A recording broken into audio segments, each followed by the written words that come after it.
I've now selected the pulse type trigger, positive going pulse.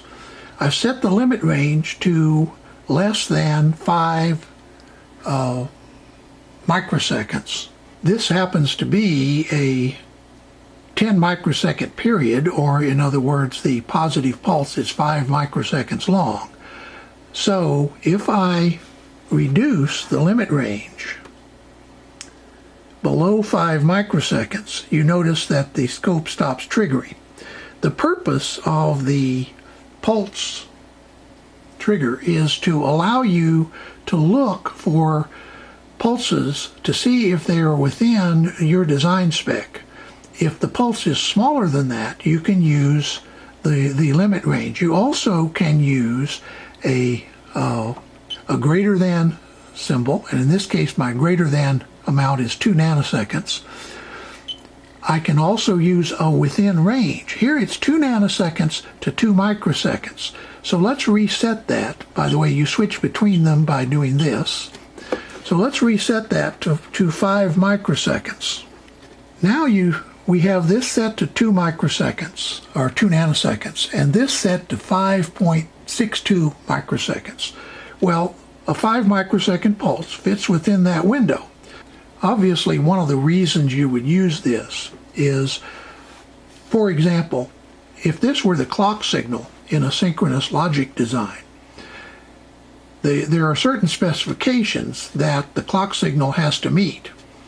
And if the clock signal has some variation to it, either due to the signal itself or due to noise getting into the signal, or something else that is upsetting the clock generator or the clock distribution network, you need to know if there are pulses that don't meet the clock specification. And that's one of the uses for the pulse type. We've now switched to the interval trigger. Same source, channel 1. In this case, rising, I think just for variety, I'm going to switch to a falling edge. I'm going to set the limit range to be greater than some amount. In this case, it's greater than 11 microseconds. Now we will reduce that limit, and you notice it's triggering. Let's now raise that limit above 10 microseconds, and you notice that the scope stops triggering. The interval is measuring essentially the time from a rising to a rising, or from a falling to a falling. Basically the period of the signal, and it says it has to be within a certain range.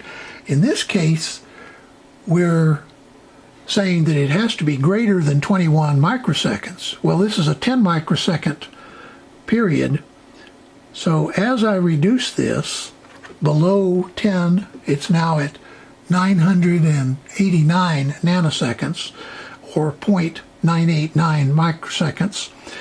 It's greater than that figure, and in fact it will continue to work all the way up to 10 microseconds.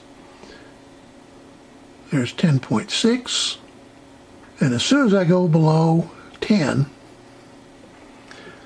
it triggers, because I'm looking for pulses that are greater than this figure, and this is a 10 microsecond period, so it will now trigger on that.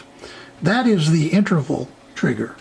This is useful in situations where, for example, you have a signal, a clock signal, for example, and you need to determine if there are any clock signals, or any data signals for that matter, that fall outside a particular range. Notice that you can use the greater than, you can use the within a range. Once again, you can set 2 different values. Outside the range, and in this case it's 2 nanoseconds to 2 nanoseconds. So obviously a 10 microsecond interval is outside the range of 2 to 2. Or you can go to less than, and in this case it says less than 10.2 microseconds. Once again, if I reduce that below 10, it loses trigger. Once it's above 10, it triggers again. I've been trying to figure out the Windows trigger of these two oscilloscopes, and I first have to admit that I've not used Windows trigger before.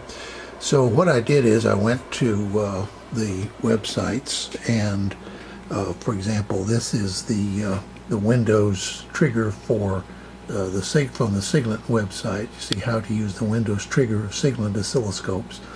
They use this sine wave with a glitch. On the Rigol website, they use a staircase like you see there. So I thought I would try that to begin with, and I noticed something that's different between the two scopes. The Rigol has the ability to decide whether to look at for the window type, to either trigger on the rising, that is entering the window, or the falling, that is leaving the window, or both. But apparently Siglent does not have that ability. Apparently you're forced to use the both, and it says that in the manual as well. So here's the problem though. When you set this up, you'll notice on the right over here are the two cursors that define the window, and as I go up you'll see that there's a little jitter when it moves from one group to another, but it fairly consistently just moves right on up. That is, it doesn't matter where on the waveform you position the window. And remember, this is the signal that Rigol suggests that Windows is useful for. Anyway, that works fine.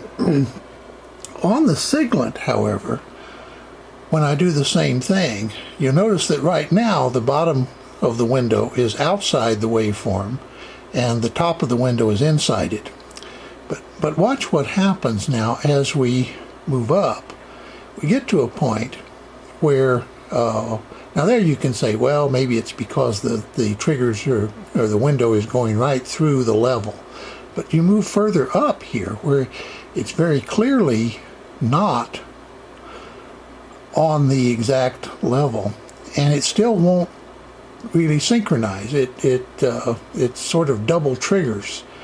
Now, I'm puzzled what's really going on here. I don't know if it's because you can't select the rising or the falling, or whether because when I go to window type over here and select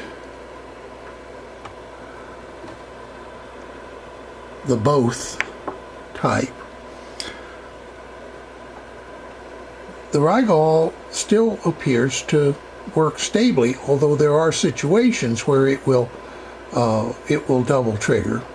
But as you move into an area, it seems to trigger more reliably on the window. So I don't know if there's something that I'm doing wrong or just don't understand the Windows trigger. But at any rate, I'm going to leave this at this point and move on to look at first the pattern trigger of the two, where I do think that I see some advantages on the Siglent, and then we'll move on to do the trigger and decode functions.